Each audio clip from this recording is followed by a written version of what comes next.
You can become my supporter by clicking that jingly wingly join button. I will play Dead by Daylight with you, you will get an exclusive Discord role, and you will get to see some exclusive secret videos. Join now and satisfy your inner needs. Hello my friends, so the new killer, the Singularity, is out, and his hand looks like a dildo. Did I say his? I meant its. I don't want to misgender this killer. This killer is it, not he, not she, it is it. Because it's a robot. God, I feel like I'm an English teacher. But anyway, in this video I will give you 5 tips that you should know before you start playing with this killer. And I played with this killer on the PTB quite a lot because I wanted to learn how to play him. I mean it. What the fuck? I'm still misgendering. I believe that this video will be helpful for many of you, so I hope you will like it. But before that, every time there's a new killer in Dead by Daylight, I make a video like this. I've been making videos like this for years. So how the fuck do I only have 1,500 subscribers?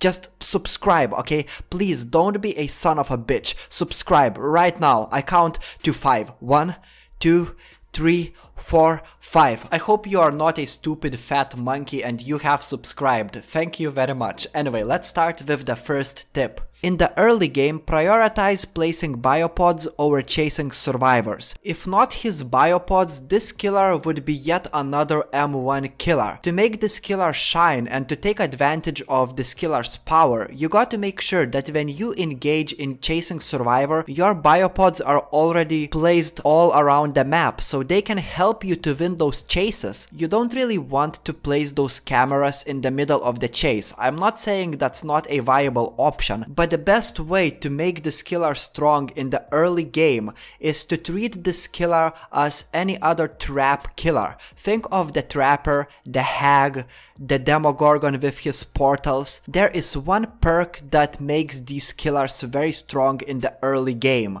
and I'm talking about Corrupt Intervention. This perk blocks most of the generators in the early game, and while those generators are blocked, you can easily place your biopods all around the map. Keep in mind that if you decide to bring Corrupt into your games, you don't want to immediately start a chase, because if you down a survivor in the early game, your perk will be deactivated. So you want to ignore those survivors and place your biopods, and then you want to engage in chases. And those biopods, they will help you win those chases because you can use them to teleport closer to those survivors. I'm not saying that you have to necessarily bring Corrupt Intervention with your build, like everybody has different playstyles, but in my opinion it helps tremendously. Which brings us to the second part of this video. Where do I start placing these biopods?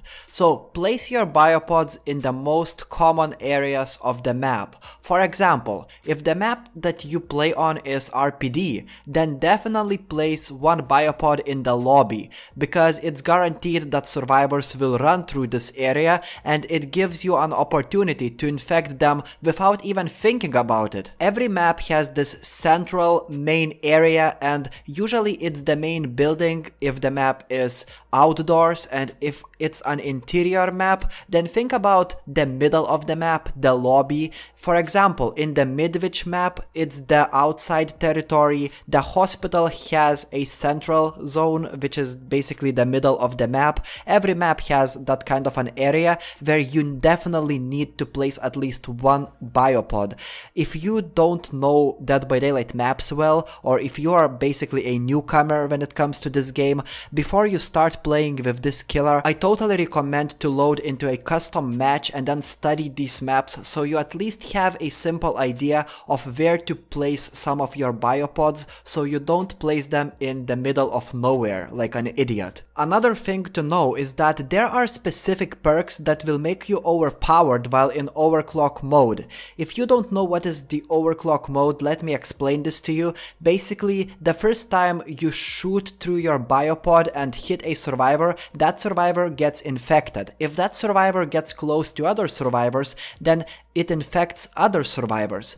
If you shoot at the infected survivor through your biopod, you will immediately teleport as close as possible to that survivor, and you enter the overclock mode as soon as you teleport. If you teleport on top of a dropped pallet, for example, it will break that pallet immediately. It basically makes you incredibly fast when it comes to vaulting, when it comes to breaking pallets. It makes you incredibly strong, and it combines with some perks. For example, you are vaulting incredibly fast, but combine this with bamboozle and this is absolutely overpowered. You can also take brutal strength with you, so you will break these pallets so fast you will not even believe how fast you can break them. Keep in mind that it's a very short duration that you can be in this overclock mode, so you will not be able to abuse being in this mode for a long time.